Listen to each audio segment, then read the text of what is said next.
Welcome to the Spark Creativity Teacher Podcast, a podcast for English teachers in search of creative teaching strategies delivered in the amount of time it takes to grocery shop for your holiday dinner or pick out your New Year's Eve party outfit. I'm Betsy, Potash, and I'm glad to welcome you to episode 25. To celebrate the end of 2017 and my 25th episode, I'm devoting this show to sharing the 10 most exciting ideas, strategies, and resources for English teachers that I've encountered this year. If you listen regularly, you'll recognize some of the top 10, but hopefully it will remind you of things you still want to try. And if you do listen regularly, please consider celebrating this 25th episode with me by leaving a review for the podcast on iTunes. Every review means so much to me because each one helps me reach more amazing English teachers with creative strategies that can help make classroom life more fulfilling.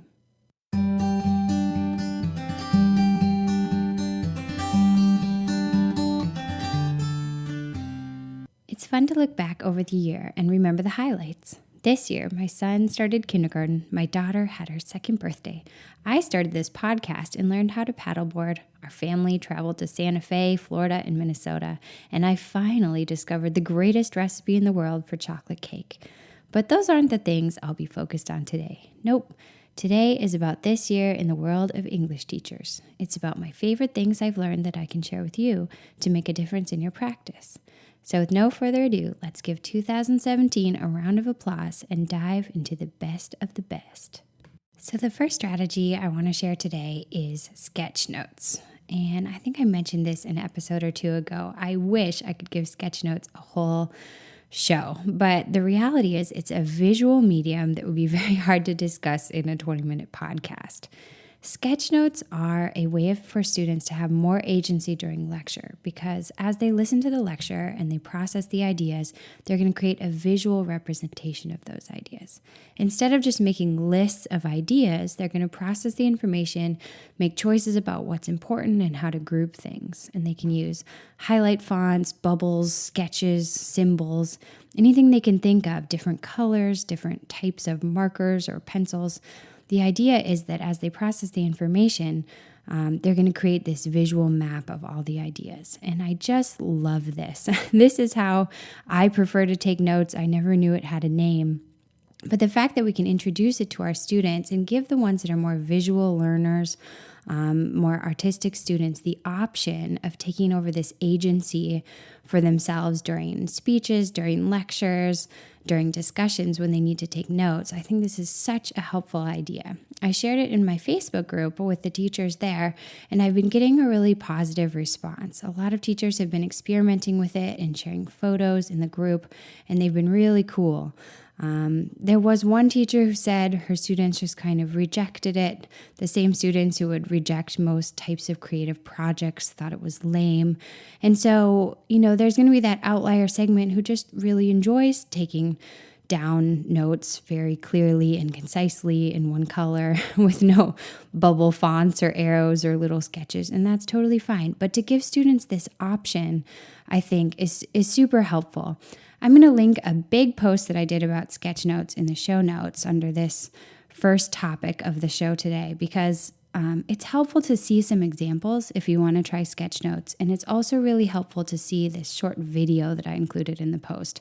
The video is something you can play for your students to introduce them to the concept. And it's very clear, it's short, it's concise. And I feel like after watching that 3 or 4 minute video, students will basically be ready to go. They can use sketch notes for the rest of their lives after that if they want to, which is pretty awesome. You'll be giving them a big gift to give them that strategy for engaging during lectures, which they will probably hear quite a few of in their lives. All right, number 2, I want to tell you about one of my favorite books of the year, and that is Angie Thomas's The Hate You Give. Now, my school selected this for summer reading, and I had never heard of it when it was selected, but that was then. Now I'd consider it the best book for teenagers that I've read in a really long time. I also had the opportunity to hear Angie Thomas. She actually came to our school to give a lecture about how she came to write the book and what it represents for her, and it was extremely powerful. I think this is a book that you can add to your independent reading library or to your curriculum, and it will turn many a non-reader into a reader. This is really a powerful book. It's extremely well written, but more than that, it's just so relatable. I think for students, as they read, they understand things that they may have never understood before, or they relate to it and feel understood by it. And so I think more than any article or news show or radio clip that you could ever show to explain to students about the Black Lives Matter movement and the feelings of many of our African American students about that movement, this will make a powerful impact. This will help students to understand. And for me, that's the power of literature. And I say that to my students all the time. When you read an incredible book that's written about someone's experience that is not your own, you begin to empathize and you begin to understand. And it's a way for you to travel the world and experience all these situations that you could never experience and be a more empathetic and understanding and cosmopolitan person by reading. And this book, I think, is the perfect example of that. I did share it again in my Facebook group, and I had one teacher come back to me and say that immediately after she recommended it to a student, she heard back that student who had never been a reader was ready for her next book because it was so powerful and she loved it. And the teacher felt that student had now become a reader. Yay. All right, number 3, YouTube. So I've always known and used YouTube personally, and I'm sure you have too. It's how I watched the entire gymnastics portion of the Athens Olympics while I was pregnant with my son. It's where I turn for snarky Saturday Night Live clips, and of course, it's the best place to find hilarious cat videos. But this was the year I realized it's also a goldmine for English teachers. So I discovered that Khan Academy has a grammar channel, not just math and science tutorials. I discovered that John Spencer has put together this amazing collection of video writing prompts on his channel, The Creative Classroom, and that John Green, hero of English teachers everywhere, actually has his own channel. And discovering all these things and many more was such a beautiful surprise.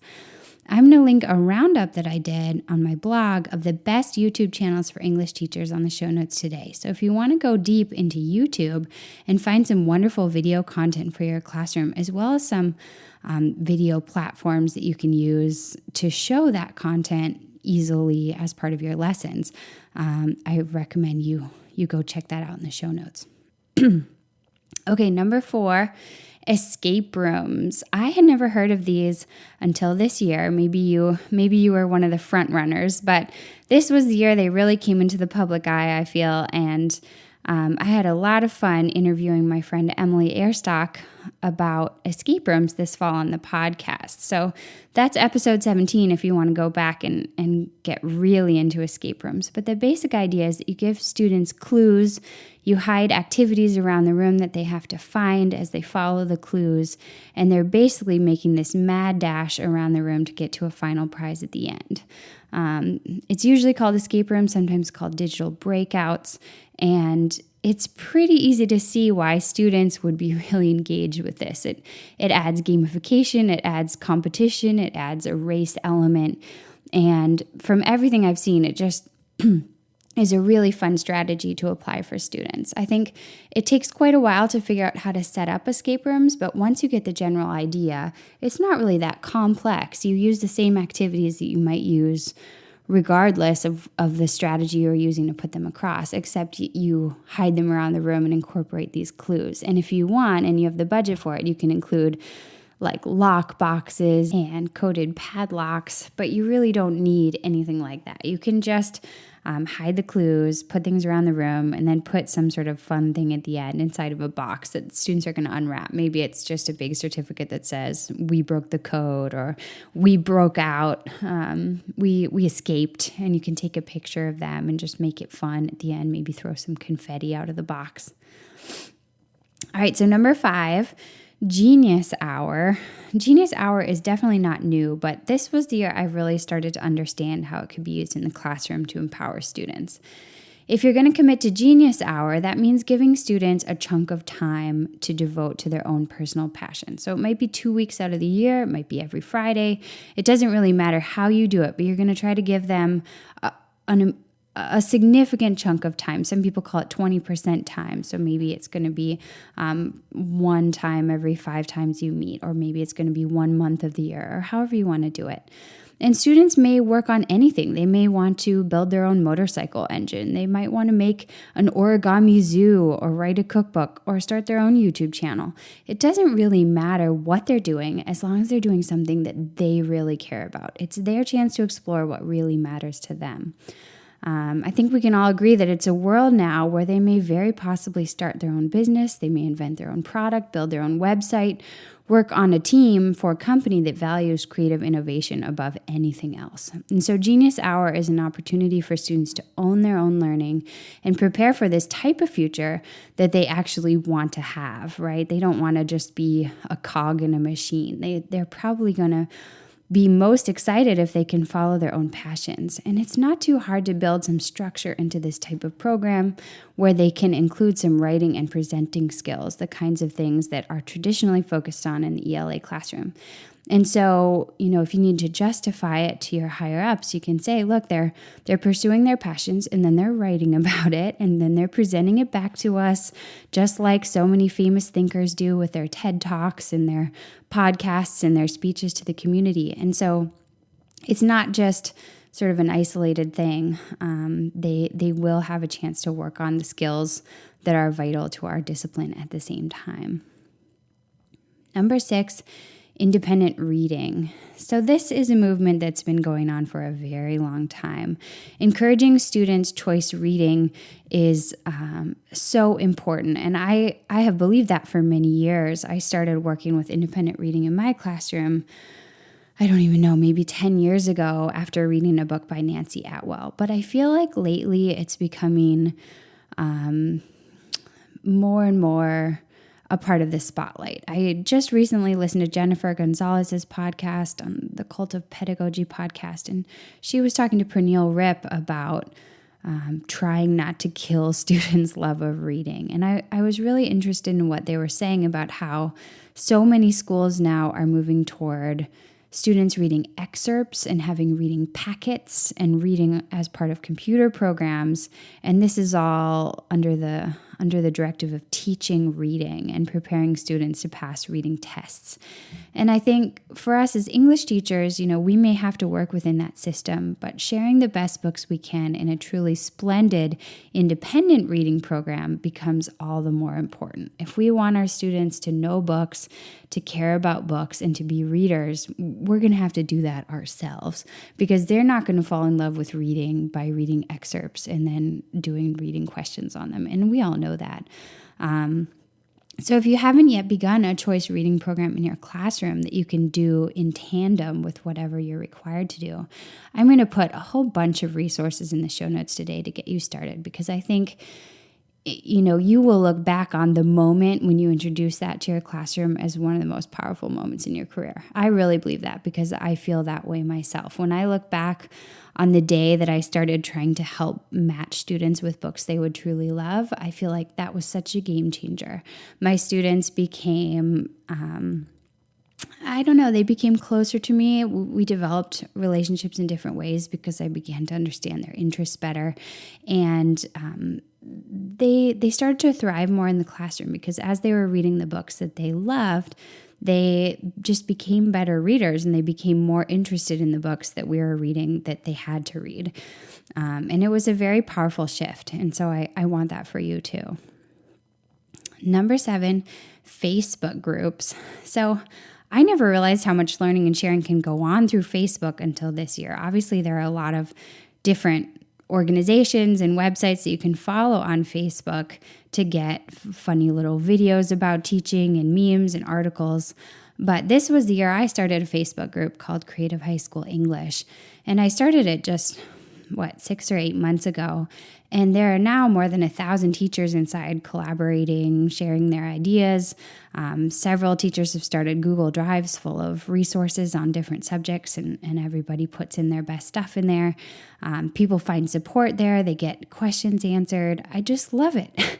I find myself checking in multiple times a day just to see what people are talking about and see what I can add to the conversation. And it's also so fun to see other people's classroom photos and to see photos of the work that they're doing.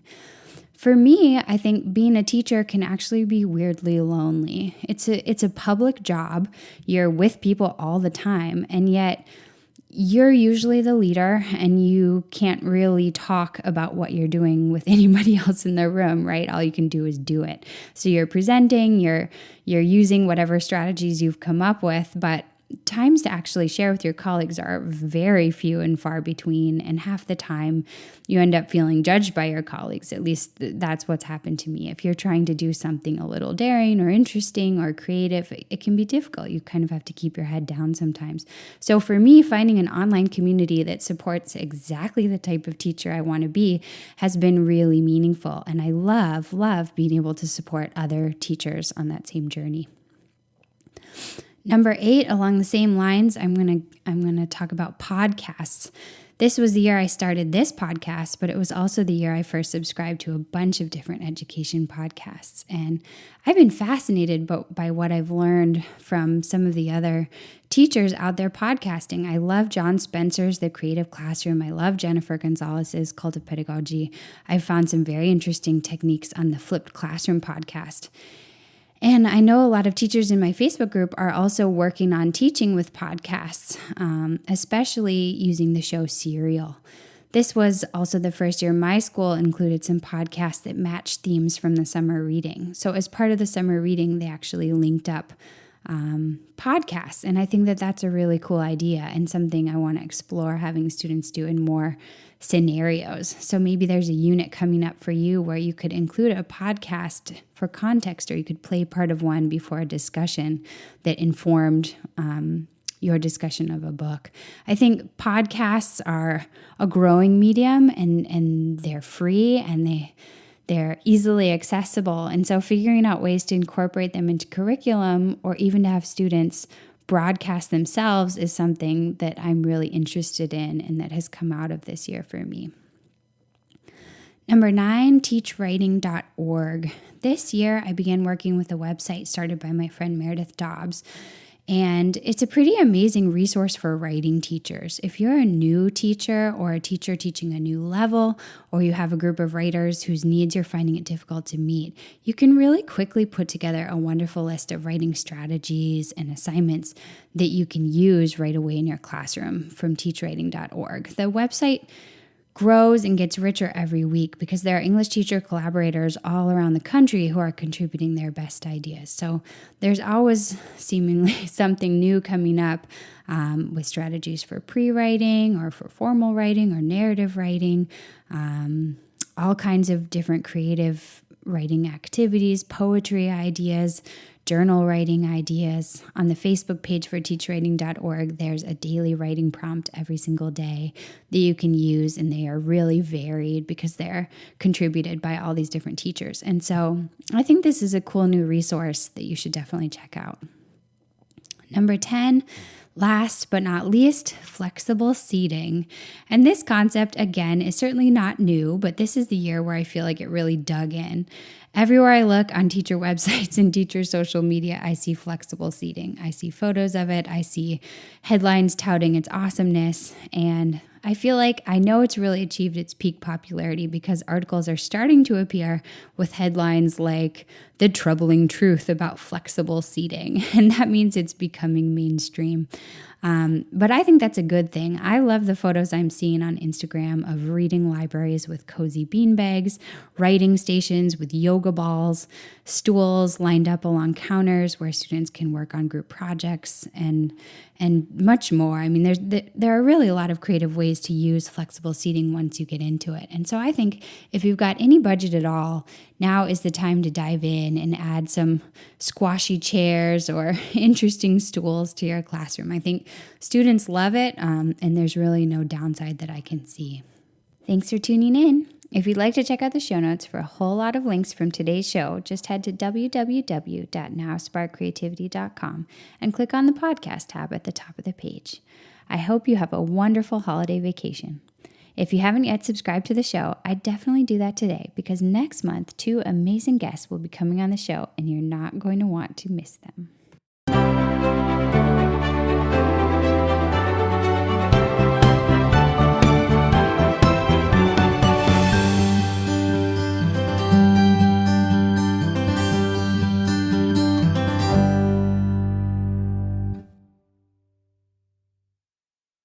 The Spark Creativity Teacher Podcast is a proud member of the Education Podcast Network.